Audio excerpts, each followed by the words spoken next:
Praise lord. ఉదయకాలం దేవుని వాగ్దానం ధ్యానం చేసుకుందాం. 91వ కీర్తన 11వ చరణం.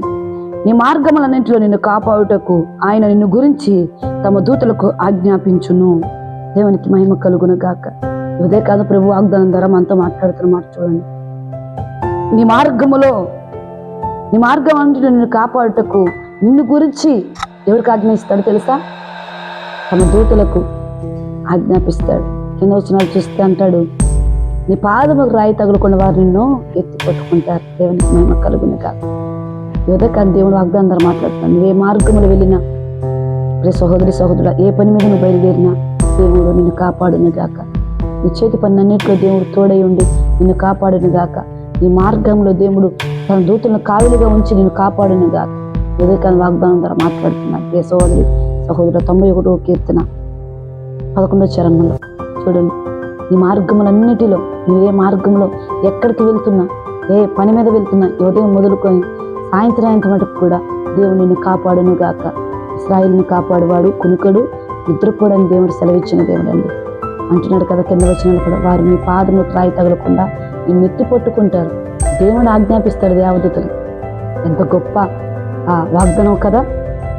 అసలు చూడండి, కొంతమంది అయితే కొంతమందిని సెక్యూరిటీ గార్డ్ని పెట్టుకుంటారు, కొంతమంది వాచ్మెన్లు పెట్టుకుంటూ ఉంటారు.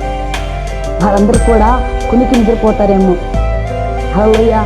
కానీ మన దేవుడు నీకు నాకు ఎవరు కావిలిగా ఉంచుతున్నాడు తెలుసా? దేవదూతలను కావిలి ఉంచుతున్నాడు. నీకు దేవదూత కావిలి ఉంది. నిన్ను కాపాడేవాడు నీ మార్గములు తోడు ఉంటాడు. దేవునికి మహిమ కలుగును గాక. ఎంత గొప్ప ధనులు అండి మనం చాలా ధనులు కదా. అందుకే అంటున్నాడు, నీ మార్గములన్నిటిలో యెహోవా నిన్ను కాపాడును. నిన్ను కాపాడుటకు తమ దూతలకు ఆజ్ఞ ఇస్తాడు. దేవునికి మహిమ కలుగును గాక. తమ దూతలు ఏం చేస్తా తెలుసా? నీ పాదముకు రాయి తగలకుండా వారిని ఎత్తి పట్టుకుంటారు. ఏ అపాయములను చిక్కుబడకుండా వారిని ఎత్తి పట్టుకుంటారు. ఏ కీడులను పడిపోకుండా వారిని ఎత్తి పట్టుకుంటారు. ఏ శాపములు పాపములు పడిపోకుండా, ఏ దుఃఖములను పడిపోకుండా, ఏ ఉన్న నష్టాల లాసులను పడిపోకుండా వారిని ఎత్తి పట్టుకుంటారు. కరువులోని పడిపోకుండా ఆ దేవదూతలను ఎత్తి పట్టుకుంటారు. దేవునికి మహిమ కలుగును గాక. ఎందుకంటే ఆయనను ఆశ్రయించావు కనుక ఆయన ఆశ్రయించిన మా అందరితో ఉదయకాలం దేవుడు మనతో మాట్లాడుతున్నాడు. చూడండి, ఈ మార్గములన్నింటిలో దేవుడు తోడే ఉంటాడు. నీ పిల్లలు వెళ్తున్న మార్గంలో, నీ కుటుంబం వెళ్తున్న మార్గంలో, నీ భార్య నీ పిల్లలు వెళ్తున్న ప్రతి మార్గంలో ఉదయకాలం దేవుడు తోడై ఉండి తన దేవదూతలు కావిలించి మనందరినీ కూడా ఎత్తి పట్టుకొని దేవుని కృపను నడిపించను గాక. కాబట్టి వాగ్దానం అందరూ కూడా నమ్మండి, విశ్వసించండి, ఉదయాన్నే లేవండి, ప్రార్థించండి. ఆయన సన్నిధిలో 1 గంట అరగంట దేవుని మీకు ఇచ్చిన సమయాన్ని ఆ దేవుని సన్నిధిలో గడపండి. ఉదయాన్నే ప్రారంభము దేవునితో ప్రారంభించండి, ముగింపు దేవునితో ముగించండి. మీ కుటుంబం అంతా ఆశీర్వాదకరంగా ఉంటుంది. దేవుడు నిన్ను కాపాడుతాడు. ప్రతి విషయంలో నిన్ను కాపాడుతూ ఉంటాడు. నువ్వు వెళ్తున్న మార్గంలో, మెత్తగా ఉన్న మార్గంలో చదునుగా చేస్తాడు, సరళము చేస్తాడు. హల్లెలూయా. దేవునికి మహిమ కలిగిన గాక. ఆయన నిన్ను కాపాడుతానని వాగ్దానం చేస్తున్నాడు.